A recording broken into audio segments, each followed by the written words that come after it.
Good evening, and I'd like to welcome you to Poem Praise 2. I do thank you for tuning in.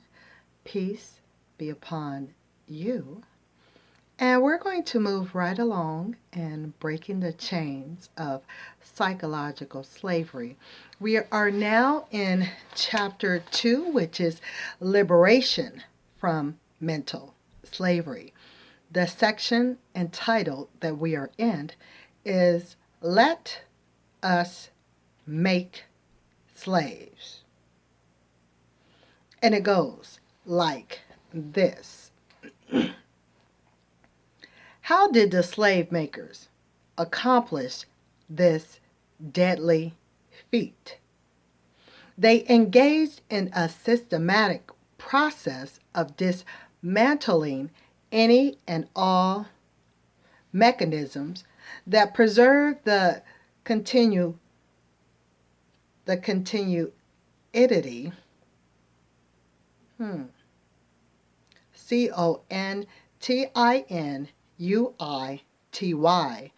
of the African people.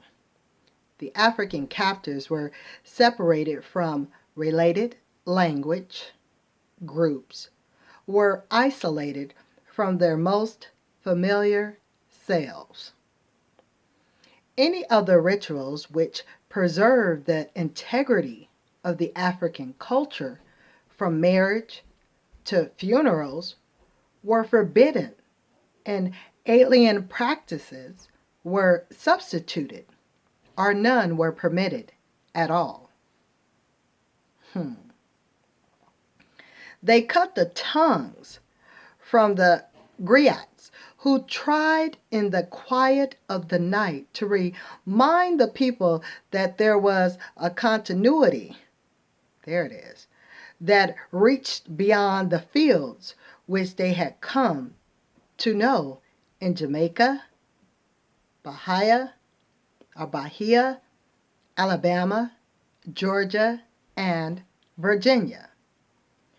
Griots tried to remind the people of difficult days which had already passed and how we had endured death from the environment and from the hands of our enemies of centuries past. They tried to keep the people, remind that there was hope even in the midst of hopelessness.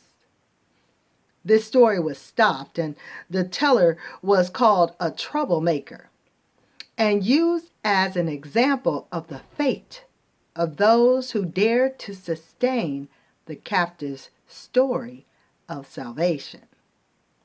Such storytellers were brutally killed or mutilated so that their story of African continuity could not be told.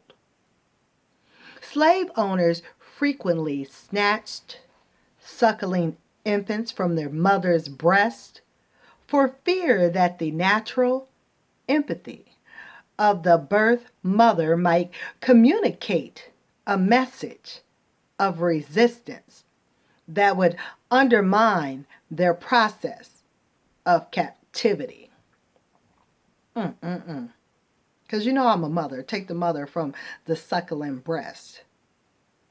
So take a child from the mother while they're trying to eat, while they're trying to get nourishment, while they're trying to get food. Because you think from the milk into the child that it may download some resistance. Just ponder that thought, for real. Really? Okay, I'm going to continue on. There was a kind of conspiracy to create a race of orphans to intentionally break down the black family. It is so ironical that contemporary social scientists make such an issue of the breakdown of the black family, which did not begin to break down until some white family began to break it down for their objectives. Let me repeat that to you again. It is so ironical that contemporary social scientists make such an issue of the breakdown of the black family, which did not begin to break down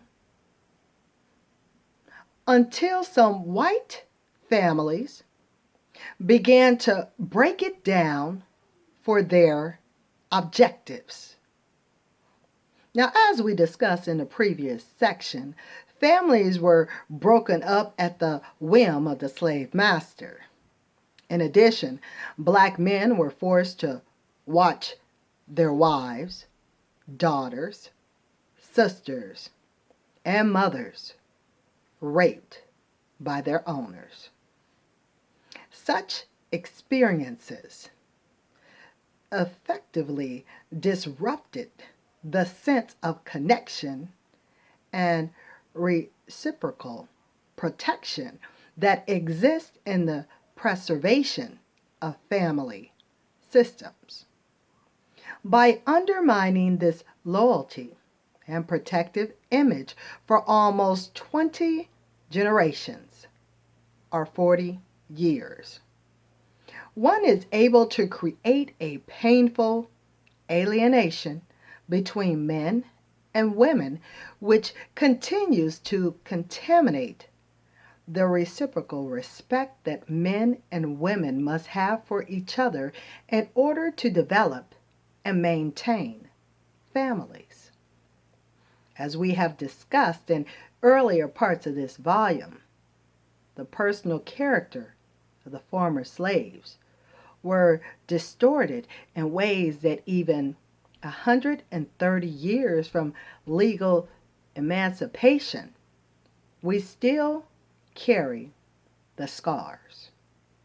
The process of brutality, humiliation, and deliberate ignorance continues to plague the personality of America's former slaves in such a way that make us our major enemies here at the turn of the century. The psychological process of slave making remains an inadequately understood and appreciated phenomena for its impact on the functioning of African American persons and our communities. The challenge for those who would choose is a choice, and it's a challenge.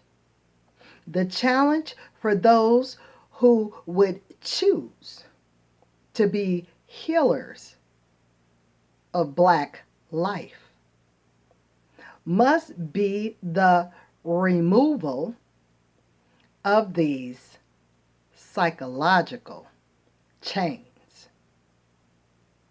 That's a choice. It's a challenge. And it's a choice. That does complete this section. Let us make slaves.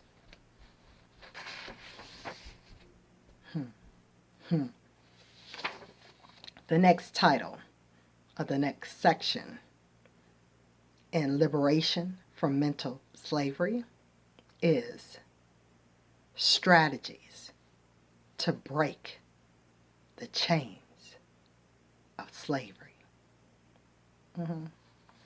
Now that we know about it, we're going to talk about the strategies next. Okay? So stay tuned to Poem Praise 2. I will be having more for you from Breaking the Chains of Psychological Slavery.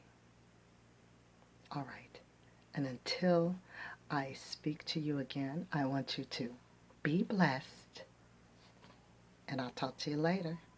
So, later, y'all.